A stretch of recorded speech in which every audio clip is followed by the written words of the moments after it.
Hi, this is Steffi and welcome to the FinancialFox Bitcoin series. 2023 is proving to be a big year for Bitcoin, and one development that has been making waves is the rise of Bitcoin Ordinals. But what exactly are Ordinals? What are Bitcoin NFT and what impact are they having on the Bitcoin network? Well, in this episode, we delve into the fascinating world of Ordinals, Bitcoin NFT, and also Bitcoin tokens. These groundbreaking developments on the Bitcoin blockchain are paving the way for new possibilities and opportunities. And joining us is Brian Laughlan, co-founder of OrdinalsBot and the creative mind behind the Satoshibles NFT project. I'm really excited to share this conversation I had with Brian. I learned many new things about Satoshis and about Bitcoin, and I hope that you gonna have a good insight on Bitcoin Ordinals and Bitcoin NFTs. If you have any comment or feedback, please feel free to reach out to me at Stefixi on Twitter or by email at steffi@financialfox.news. And if you're not subscribed to our YouTube channel, click the subscribe button now and follow us on social media to stay up to date with our news and interviews. Hey Brian, how are you? Good, thanks. How's it going, Steffi? Yeah, it's good. It's great to have you on the show. It's been a while that we said that we were going to do it. I remember we met in Miami and we chatted about doing this interview, and finally here we are. You have been a busy man. Yeah, it's been basically non-stop since February, but even more so since Bitcoin Miami. That was a great time, great conference. It was great to meet you there as well.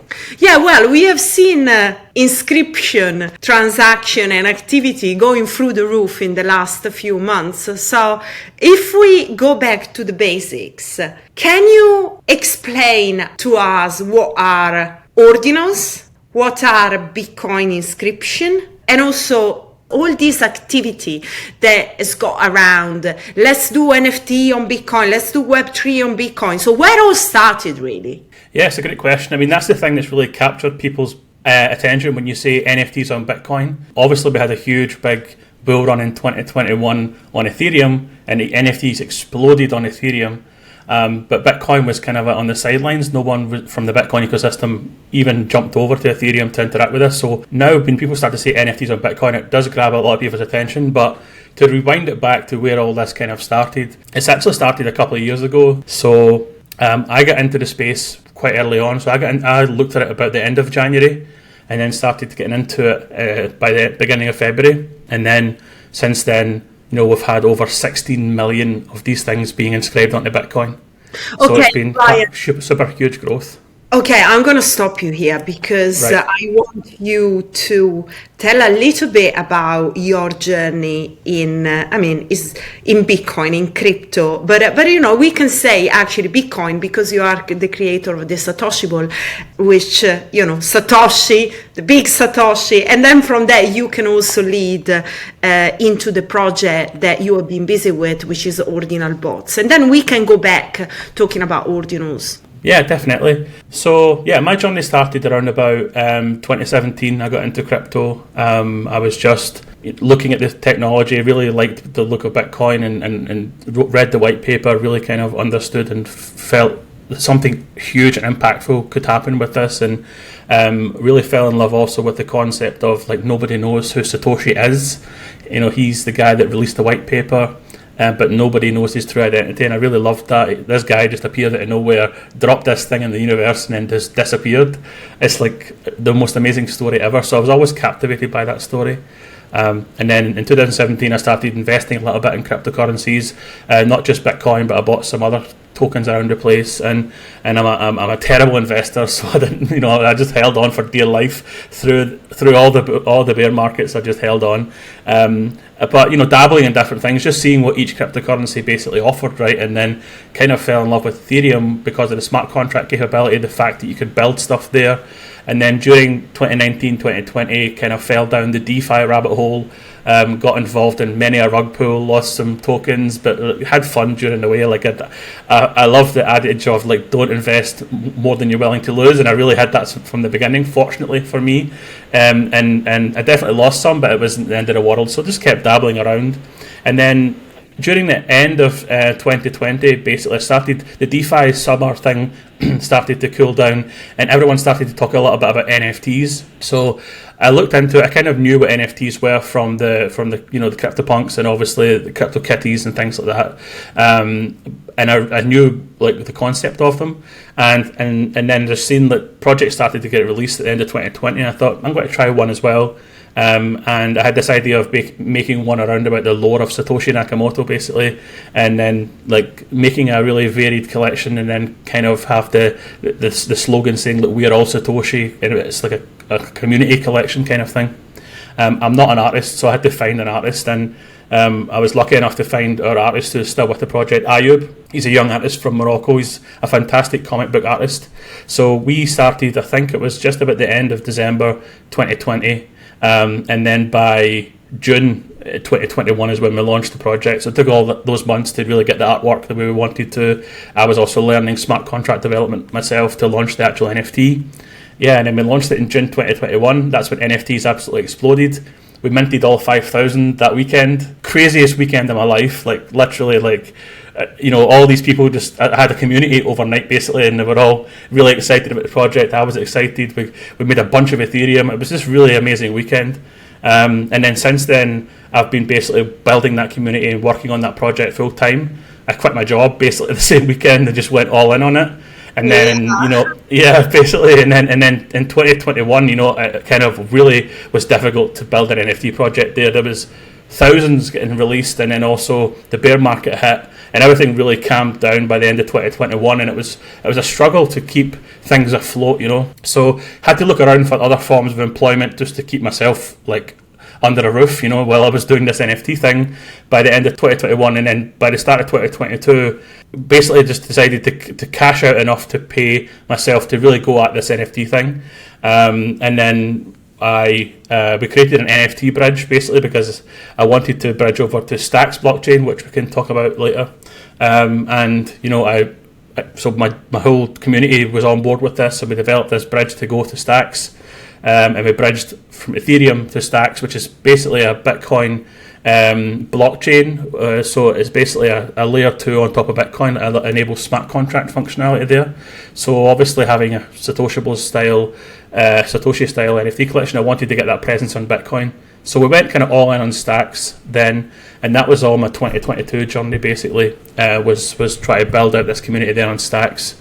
But again, the bear market was brutal even then, and by the end of 2022 basically kind of found another job, and then by the end of January, when the Ordinals thing came along, I seen an opportunity, grabbed a guy that I know, he was also working on something similar. We teamed up, and then we launched OrdinalsBot on the 7th of February this year, and it's just been an absolute rocket ship since then. So yeah, that's the whole kind of journey. Satoshibles and OrdinalsBots kind of mixed together.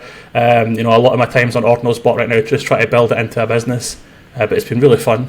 What an amazing journey as like a crypto entrepreneur. That's brilliant. So tell me, Bitcoin NFT. Okay, so people are excited about, I want to do it. Actually, how can you make a Bitcoin NFT? Yeah, so when you talk about Bitcoin NFTs, specifically in the Ordinals ecosystem, you're essentially talking about inscriptions, and it's a funny buzzword that doesn't really come up anywhere else on other chains when you talk about inscriptions. So there's a couple of buzzwords there. There's inscriptions, there's ordinals, there's digital artifacts, there's NFTs. So there's a lot of things happening, and it's hard to get your head around it. But essentially, when you say inscription, it means you're actually burning the data on the Bitcoin blockchain inside the transaction. So this is a stark contrast to the likes of Ethereum, where you'd have a smart contract and then you would just have a pointer to an image which is maybe hosted on IPFS or on AWS or somewhere else. So the image on most NFT collections actually are not on chain, whereas on Ordinals, because of this inscription thing, they are on chain. You take the data that you put on chain and you apply Casey's ordinal theory on top to essentially link that data to an index where we can say, okay, this is inscription number 155, which links to Satoshi number 1,456,000,000, which has this data in it. So that's the kind of flow of how it connects to the blockchain itself, and also the ordinal theory sitting on top. So, okay, Brian, can you just explain the single Satoshi? Because I think I want people also to understand this, but I mean, it's another buzzword or a keyword. Let's call it like that, keyword. Yeah, definitely. I mean, that it's really a completely different setup from coming from Ethereum or Solana or Binance or any of those chains. It's really not smart contract related. It's all pure Bitcoin. There's no change to the Bitcoin network to enable ordinals. It's all just the way Bitcoin is. And the way Bitcoin works is it's all based on UTXOs, which are essentially buckets of Satoshis, which make up transactions. And when you say Satoshi, that means basically one single unit of Bitcoin, actually the smallest unit of Bitcoin. So it's like 1 cent in a dollar is the smallest unit in a dollar. A Satoshi is the smallest unit in a Bitcoin.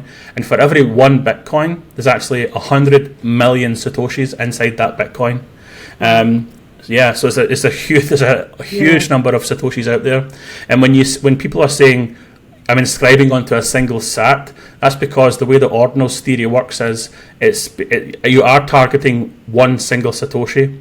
So a UTXO is like an array of Satoshis basically, and the very first one on that array at the bottom is the one that gets inscribed onto. It's called the sat point 0. It's the one that gets inscribed onto. So for one NFT, for example, how many inscription do you need? It's just one? Just one, yeah. One Satoshi? Yeah, well, that's the thing. So you can't just transfer one Satoshi to someone and I can transfer one to you, you can transfer one to me. It's not like that. UTXOs are passed around, and as I said, if I send you a transaction, essentially, we have to use a little bit of the fee in there as well, because it's that's why it's a bundle of Satoshi, because a part of that is for the fee. So there's a thing built into the blockchain. Essentially, if I try and send you one Satoshi, it would just get lost in the fees. So that's why you've got a thing called the dust limit, which is the minimum number of Satoshis in a transaction.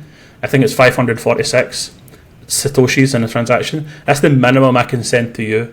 So whenever you receive an ordinal, the minimum Satoshis inside that UTXO that I'm sending you is 546. That's the minimum. And on the very 0 point of that, the first Satoshi in that 546 is where the data is actually written onto. So that's basically how it all works. And by default, we're usually sending around 10,000 Satoshis in these UTXOs, just in case the wallets don't support it and we need to start spending fees as they get transferred around. But that's not a case anymore. Some of the wallets have updated it, but that's what it means when you can't just send someone one Satoshi.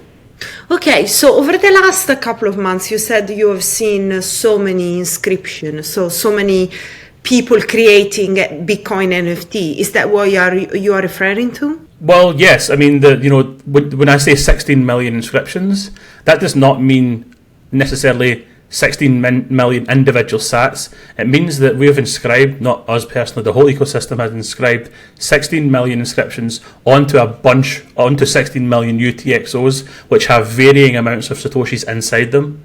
So some have 10,000, some have 5,000. It varies, right? Whatever's in the UTXO, but all of them have it on that 0 point of each UTXO.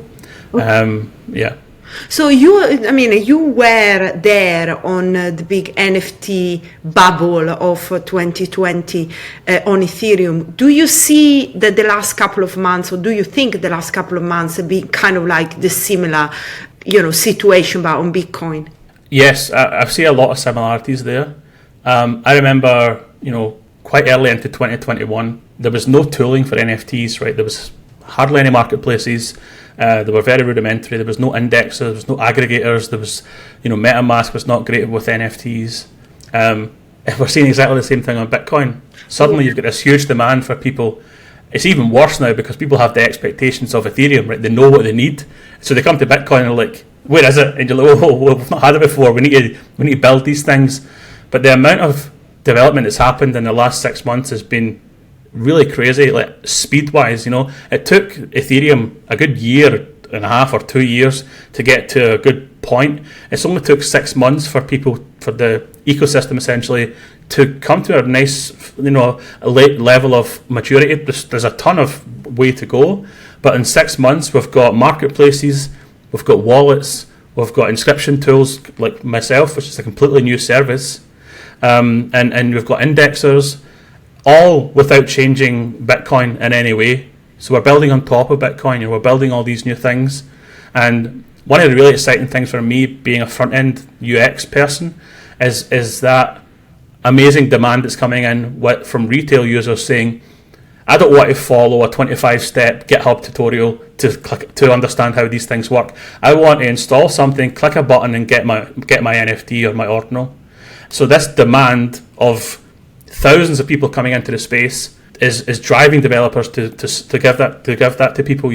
So we've seen some great wallets with a great UX come into the space, like Xverse and Hero Wallet, make it really easy for people to just install a Bitcoin wallet with native ordinal support, and you can see your ordinals in there and everything. And 6 months ago that didn't exist. Yeah. And then services like mine, I created OrdinalsBot in February. What we do essentially is we make it really easy for people to create these things. So you simply go to our website, you drag and drop a file, and then we'll take that file, inscribe it for you, and then send it to your Xverse wallet or your Hero wallet. Without a service like ours, you would have to run your own Bitcoin node, and you'd have to run the Ordinals indexer as well at the same time. The Ordinals indexer takes about 7 days right now to sync.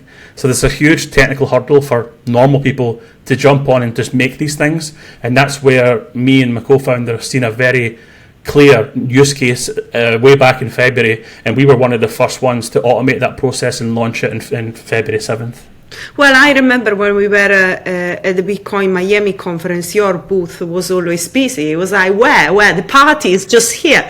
So tell me a little bit more. So how does it work? I mean, doing an inscription, for example. And also, I also want to get to the point, right? Why somebody or a brand or a company or an individual want to do an NFT, an inscription on Bitcoin, an NFT collection on Bitcoin, rather than going to Ethereum? What is the USP that you say, okay, I choose Bitcoin, not just because, it's a hype and everybody is having a party, so we want to be there. I mean, is there anything else that will say that's probably the best place to, have our product? Yeah, so the technical part right now at the beginning, the way it works is you can inscribe any file type at all. The technical term is it's actually getting saved into the witness data on the transaction, which is a new thing that was a new feature that was released because of the Taproot upgrade on Bitcoin. Previously, there was a 1 megabyte transaction limit for file size and for information on one transaction. And this Taproot upgrade allowed an extra 3 megabytes on top of that, giving you a total of 4 megabytes for a block, essentially for one transaction. And the seg data, segregated witness data, is basically just like an empty slot where you can just throw anything into, any kind of data into, and it's separate from the actual transaction data. So the concept is just to give other information to this transaction other than just payment information, which can open up many, many use cases for that. And one of them being the Ordinals ecosystem adopted it for was to put a big block of file data just directly on chain in there, and then the Ordinals Explorer essentially looks for that data and can parse it. So you can put raw images or videos and music. We're seeing games going on there. So people uploaded like Tetris and different things directly on chain now as well on Bitcoin in that data slot. So that's technically how it works. You're literally storing this stuff on chain. And then any limit, Brian, on the size, of the file or the information that you can inscribe? Yeah, there's definitely limits. There's the standard transaction size on Bitcoin is 400 kilobytes. On OrdinalsBot and most other services, we limit that to 350 kilobyte file size just to be safe. So that's quite small compared to a high resolution image might be 16 megabytes, right? When you're talking about 350 kilobytes, it's quite small. But you can inscribe all the way up to the block limit, which is 4 megabytes. But that's anything above 400 kilobytes is called a non-standard transaction. However, you can contact a miner and then they can essentially push it through for you because they can mine blocks, right? So they can reserve a full block, a full 4 megabyte block for you and fill it with your file. And actually this happened exactly with the Bitcoin Wizards, Taproot Wizards project. One of the first things they did was inscribe a 4 megabit, one of the first 4 megabyte JPEGs, and it was a huge splash at the time. So those are the limits, and that's been a little bit of a tricky thing for us when you have artists who come to you and want to inscribe onto Bitcoin, and then they have to compress their files, down to under 500, under 400 kilobytes. It's been a bit of a hurdle for them because they want their artwork as crispy and huge as possible. They don't want to have to optimize it and compress it down. But there's been other advancements in the space since then. Some called recursion, which I can get into if you're interested. But yeah, there's a couple of new concepts basically that allow for other projects to mint their NFT at a larger size. So basically just a push of a button, right? I've got my file that don't have to be too big, around 350, and then I just upload it on your website and then click a button and then you do all the work behind the scene. Yeah, that's what we're all about. So we're all about automation. Basically, we want to take all the steps away from the end user and make it really easy. So when you drag and drop onto our website, there's actually an option if you want to optimize it. We've got an optimization tool. If you've optimized it yourself, you can just uncheck that and then upload the file. We'll essentially take the file on our system, and then you can specify where you want the end inscription sent to. So it'll be your Xverse address or your hero address. You send that, and then you can actually choose also what kind of Satoshi you want inscribed on. So this is a whole other thing that we should get into, which is called rare Satoshis. I'll get into it. Remind me to get back to that. But basically, you can choose what kind of Satoshi you want to inscribe onto, and then you can also customize your fee. So similar to Ethereum, where I don't know if you're familiar, but you can change the fee to like fast and medium and slow. You can do something similar on Bitcoin as well, where you're essentially setting the fee based on the mempool. So a great website is mempool.space. If you go there, you'll see all the blocks and you'll see the current state of the Bitcoin blockchain. You'll see if it's really high or low, and then you'll be able to choose your fee based on that. We give recommendations of like slow, medium, and fast already on the tool, so it makes it really easy. But you can also click the custom option and choose whatever one you want, and then you'll see an updated price right away. We'll show you the price of what the inscription will cost, and then you click the button, and then that's it. You pay, and then we'll inscribe it for you. Okay, so let's go step by step. So we kind of say, fine, let's do it. We click the button. First of all, how do you choose which Satoshi you want to inscribe? Right. So this is a whole, not a new thing, but it's part of Casey's original Ordinals Theory. And it's one thing that really excited him about Ordinals Theory was this concept of forgetting about the inscription, forgetting about the files, whatever you put on there. The actual Satoshis themselves are also collectible. Okay. Meaning, so for example, there's uncommon Satoshis that he's made, put out there and says, these might be cool because they're uncommon, which means an uncommon Satoshi is basically the first Satoshi mined in a block. So there's about 50 odd blocks, Bitcoin blocks mined every day, which means there's 50 uncommon Satoshis mined every single day.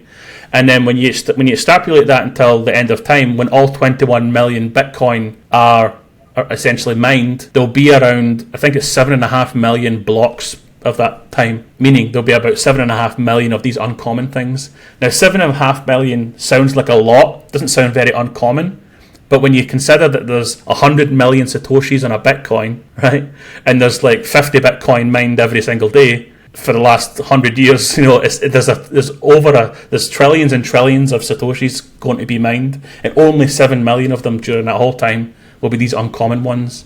So, and then you've got rare ones, which are the first Satoshi of the first block of a halvening event, so every 4 years. So it's just because it's numeric, he's been able to basically attribute these like rare properties to these things, and the community has really loved that, and they've said, oh, this is cool. So basically it's like you have those dollar coins which might be very special from 1800s, and it has the backwards head or something. It's that kind of thing. It's that kind of rare coin aspect. Another cool thing is it's like taking $100 bill and then like getting Madonna to sign it or something like that. Like it's that kind of concept.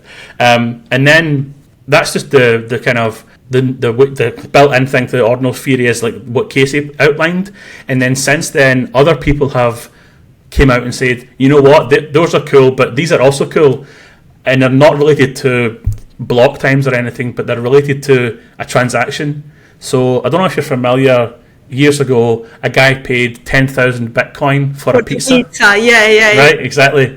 So people have been trying to find the exact Satoshis, the exact Bitcoin from those 10,000 and inscribe onto them, right? And they're called pizza sats. So when you hear pizza sats in the Ordinals ecosystem, it's talking about taking one of those Satoshis from that famous transaction, 10,000 Bitcoin, and inscribing your image onto that. So first of all, right, I guess those uncommon, rare pizza Satoshi, they are it's more expensive to inscribe on them than the normal one, right? Yeah, because of the rarity aspect, it's more than, yeah, exactly. Fine, that's one thing. The second thing, how can you identify, or how can you know you are choosing those, and then as I'm the one making the inscription and obviously holding then the inscription, how can I show that actually this is a rare Satoshi? I mean, I know there's all a culture around it, but I'm just saying, how can you prove that? It's a great question. It's all on-chain data, first of all, so it's not an external thing that someone just made up. So it is all on-chain, and it's based on a Bitcoin, technical aspect of Bitcoin called SAT ranges. So there's these, when Bitcoins are mined, they're mined in these things called SAT ranges.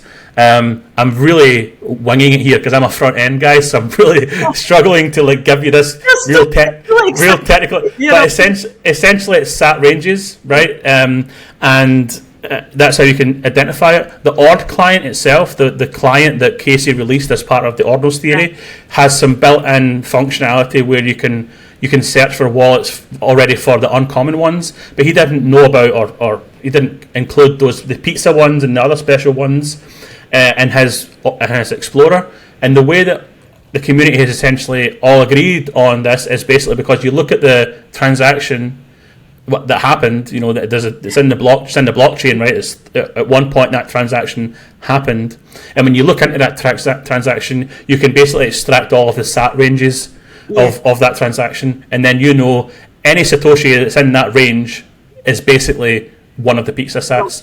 So these SAT ranges are basically being shared around the ecosystem. They're all matching, and everyone's agreeing, yep, these are the ones.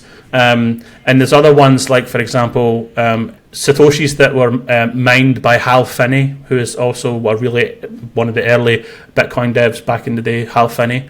So those are the Hal Finney sats, and then you've got even just early ones. So people are really interested in inscribing from sats from 2009, 2010, because there was literally only like Satoshi, Hal Finney, a couple of other people using the network at that time. So these are like really early adopters of, and these sats are still exist on the network. Yeah, it's just mind blowing. What you go down to the nitty gritty and then you discover a new world. Okay, very very interesting. So then let's say that I choose to inscribe on an uncommon, then the inscription that comes to my Xverse wallet, right, as Ordinals. Am I correct? You send them from OrdinalsBot. They come to my Xverse wallet. Now, question about this, because timing between transfer of these assets is quite long. It's much longer than what is on Ethereum. What we are talking about, days, minutes, hours. So as I mentioned, Ordinals theory is built on top of Bitcoin with no changes to Bitcoin whatsoever.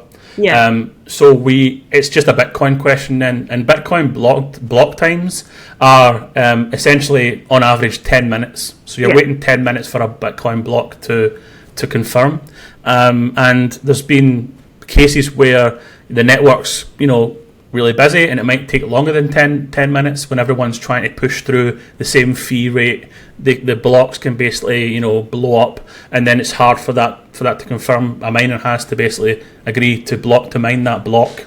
So it's much it's slower than what happens on the likes of Ethereum, where it's every 15 seconds essentially a block gets confirmed on Ethereum. But it's not just random. The 10-minute block time is all part of the cogs that are moving in the whole system of Bitcoin, and it all adds to the security of the network. The block size and the block time, it's all connected to just basically making Bitcoin the most secure blockchain that exists, essentially. And it is a bit of a shock for people to come from maybe even a blockchain like Solana, where it's instant, to Bitcoin, put a transaction through and have to wait 10 minutes. This is like the end of the world for some people, so it is a little bit of a hurdle to try and get over, but once you get used to it, it's fine. You click it, you wait, it's done. It's not the end of the world, right? It took me a day to get one of my ordinals in my wallet, but at the end it arrived. So I've got now the ordinals in my wallet, right? Now let's say that you inscribe. Now I want to create a collection. How do I do it? Where do I go? Do I have to mint the Bitcoin, the Satoshi, or the ordinals? Help me to, how do you actually move next step? Yeah, collections came really quickly to Ordinals, actually. When we started in February, there was a lot of people just, uploading photos of their cat, just testing things out, a lot of memes, and just a lot of single people doing single inscriptions. And then as things started to heat up, we started to see people launch collections there. One of the early ones was actually a kind of clone of CryptoPunks called Bitcoin Punks. So they have an orange background, essentially. And you just basically, you have to inscribe those 10,000 times, basically. And the way that they did that, the collection did that, is they didn't inscribe it themselves. They handed it over to the community and says, hey, you know what? The first person to inscribe this exact image gets it. Anyone else who inscribes the same image afterwards doesn't get it. So that was how collections began on Ordinals, was just this mad rush of people trying to be first to inscribe that exact image, which was really intense, right? When you've got thousands of people like really passionately trying to get this image, and then maybe you've inscribed the second or third one of the same one and you don't get it. It was a big letdown, right? So that was the kind of narrative at the beginning. People were doing this first come, first serve minting technology, which was okay. It got the job done. And then other people just straight up paid for it. So really early, I actually launched, obviously, Satoshibles on Ethereum, as I mentioned. But I created, with my artist, 100 new ones with new Ordinals traits and everything, just because I wanted to have a presence on Ordinals. So I just inscribed them all. We made 100 of them and inscribed them all, and it was quite expensive. I mean, it cost me like $6,000 to do. Okay. To put them on there myself. So you inscribe them first, then you mint them, right? And you can mint them is that correct? I'm using the right terminology? Yeah, I mean, when you're talking about collections, you can definitely mention minting, right? I think that's the thing everyone understands. There's two ways of minting a collection on Ordinals. One is minting a pre-inscribed collection, which is what Satoshibles were. Yeah. As a project, I paid up front and I inscribed all 100. So I have all 100 in my wallet. And then I have control over them, of course. So I can distribute them any way I want. And I launched the 50 of them. So I launched 50. I gave 50 away to my community. And then I launched 50 on through Magic Eden. They use a way to do that is using partially signed Bitcoin transactions, which is another technology on top of Bitcoin. Essentially saying, I'm going to load this up here partially with my ordinal, and I'm saying I want X amount of Bitcoin for it. And anybody can basically say, I'll give you that Bitcoin, and then once he gives the Bitcoin, the transaction is complete, it swaps then. And that's just basically built into Bitcoin. So pre-inscribed collections on Bitcoin are based on PSBT, partially signed Bitcoin transaction technology. So it's one way to go, but it's really expensive for projects or artists to do that, to get involved in that. And I kind of seen that early on as well, and I thought, what's the other way of doing it? And I came up with this idea of like lazy inscriptions, essentially where give us your images, we'll optimize them, make sure everything's good for you, but we'll take control of the images, and then just like our minting, our inscription UI on the front end where you drag and drop the files and then we inscribe for you, we'll have a minting flow where we have the images, and then as people mint 1, 2, or 3 of them, once they pay, we'll take 3 randomly from the folder and then inscribe those 3 for them. So it's like this lazy kind of we have the files and we inscribe them on demand, essentially inscription on demand. Okay, inscription on demand, like that. Exactly, exactly. And that way the creator is not paying anything up front. Yeah. It offloads the cost to the minters. Okay, so question is, you mentioned about Magic Eden. Obviously, OrdinalsBot has also got a marketplace for collection. So any other places where people go to kind of launch their collection?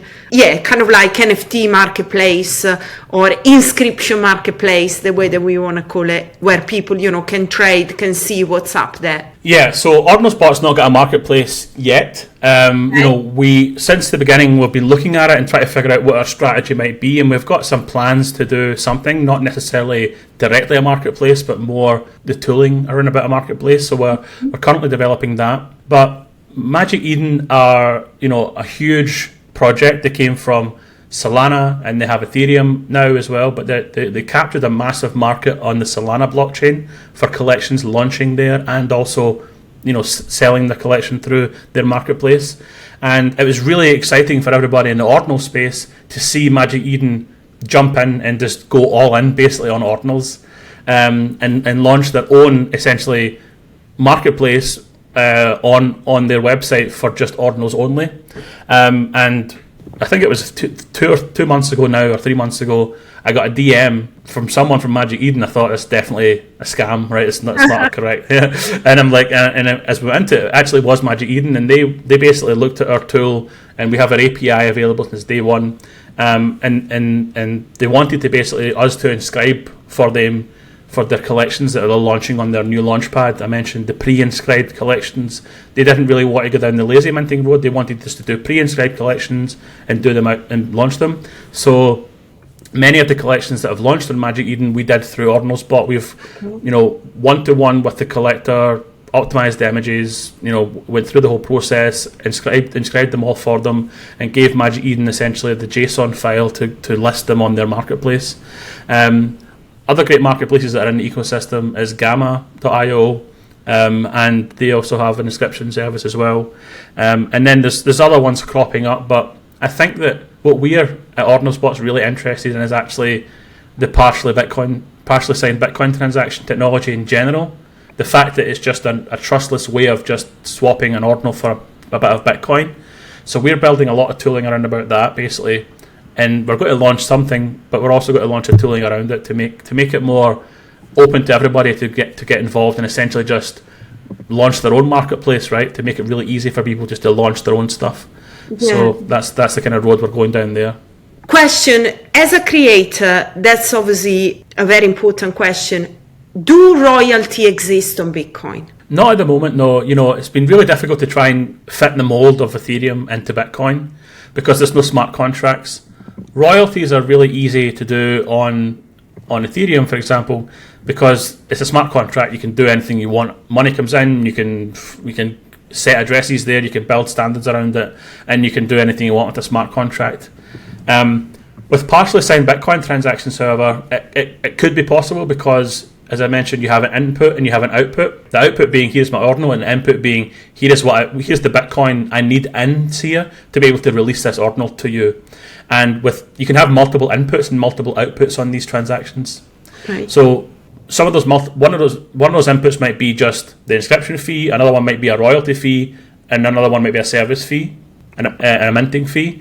And then in the output, it could be the Ordinal goes to that address, and the royalty fee goes to the creator address, and the service fee goes to the marketplace. So there is ways of building royalties into PSBTs, and we're just really early days on that. So it's not impossible, but we're really early days, and there might be a standard built around it and everything over time, and we'll find the best way to do it. But yeah, it's not impossible.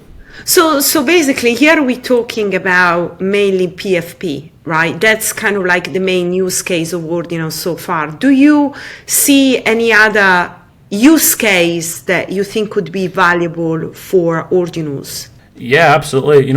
It's a new data layer on the internet, essentially. So Ordinals is doing to data on Bitcoin what Bitcoin did to payments, right? So Bitcoin offered a new payments infrastructure, but now through Ordinals, it's offering a new data layer infrastructure. So it's the most secure data layer that's ever existed, essentially, because it's on the most secure blockchain. So that opens up a whole door of, a whole avenue of different things, not just for PFPs and NFT collections, but anyone who wants to store data trustlessly on a chain that's the most secure, and nobody can take offline or censor it. You can do that. So we've seen many things crop up over the time, and some being domain names. So for example, I can get Brian.Sats, SATS. It's very similar to .eth domain names on Ethereum.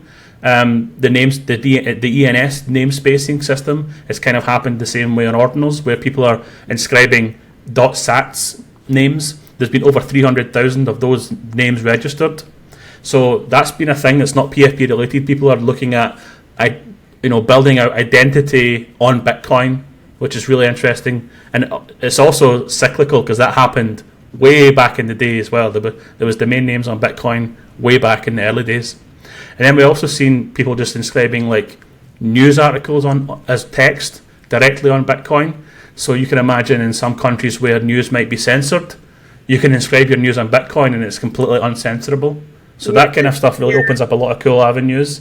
And then now, basically since the last 3 months, we've seen a huge explosion of fungible tokens, essentially meme coins now on Bitcoin through Ordinals. People are inscribing, which is essentially JSON, and it's now made this whole thriving ecosystem of tokens on Bitcoin, which is really interesting. So that's what I want to get into, really. BRC20 token standard is something that, has generated a lot of controversy as well. But I kind of wanted you to explain what that is, how different it is from ERC20, but also the point about enabling tokenization on the Bitcoin blockchain. Because that's quite a very interesting point, and everybody's talking about tokenization right now.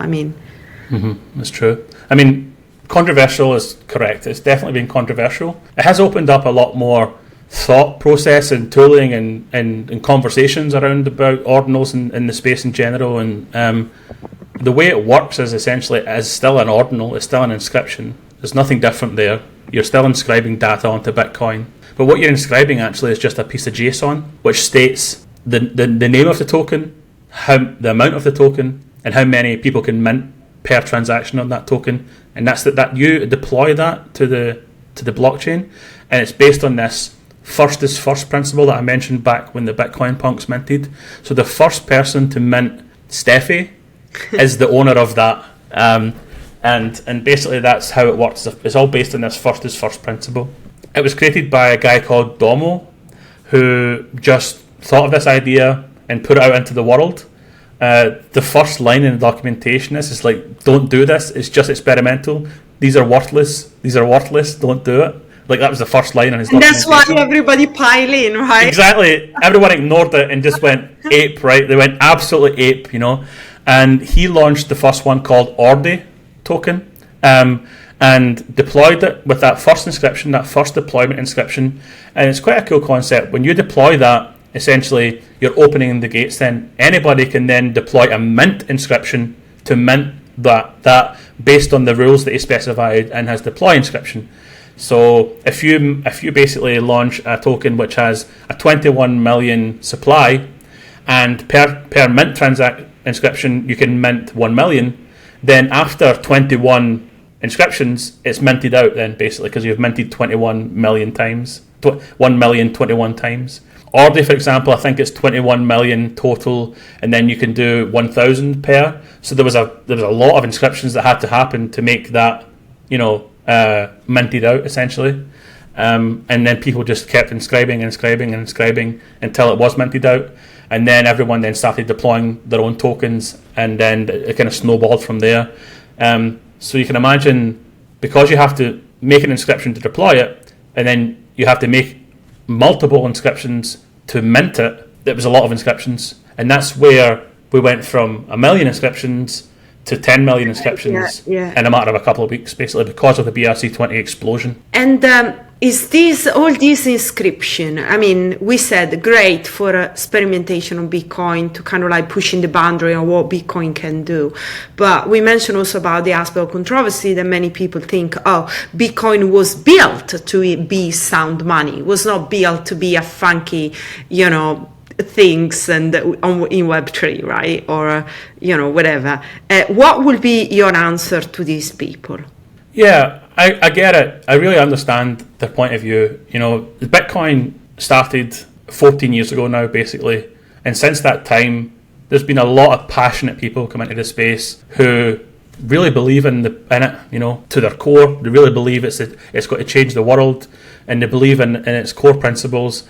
And it's created a little bit of a camp of people who are just really hardcore and don't want any changes to it. But it kind of makes them a little bit short-sighted, because what they don't realise is that Bitcoin, although it's a really great payment system, it's completely trustless, there's no inflation, it's really perfect, it needs more stuff than that to be sustainable. You have to have a fee market on Bitcoin. People need to build stuff on Bitcoin so that the miners have something to mine. Because when all 21 million Bitcoin are mined in the year 2100 or whatever it is, what else is going to happen? Miners have to do stuff, right? So we need this whole ecosystem essentially built around Bitcoin, which is making the blocks to keep on ticking, right? We need to fill them with stuff. Now, Ordinals came out of nowhere and just like threw stuff at the wall and see what sticked, and then the retail people have come in and just blew it up, right? By no means is this the most efficient way to create storage on Bitcoin. We're just throwing raw data at Bitcoin and blowing up the block. So there's more efficient ways to store this stuff, right? It doesn't need to be human readable. You don't need to put a human readable piece of JSON in that on chain. You can make it into binary. You can really make it machine language. You don't have to have it blowing up that space. But the point is, we're doing it. We're just doing it. And I think over the last 5 years, there's been a lot of talking and arguing and passionate debates, but not a lot of doing. And I think that what Ordinals has done is said, you know what, we're just got to do this. We've got to try it. We've got to throw things at the wall, see what sticks, see what resonates with people, see what causes controversy, and then talk about it. By no means is this the end solution of Ordinals. It's got to keep evolving over time, becoming more efficient over time. The people behind the project and the people like myself and everyone else in the ecosystem, we're not dumb, right? We're smart people, and we know there's better ways of doing it. But we're also aware that you could just sit and argue all day long for years and not get anything done. Yeah. So that's why we're doing it, and we're just rapidly developing over time to try and improve it. So would Satoshi be happy of all this experimentation of Ordinals? Would he be happy? I mean, I can phone him and ask, what should I phone? It's hard to say. Actually, Satoshi did put data on chain way back at the beginning. He actually put an image of a newspaper on chain, like way early on. So he himself put stuff on chain, not just payment systems.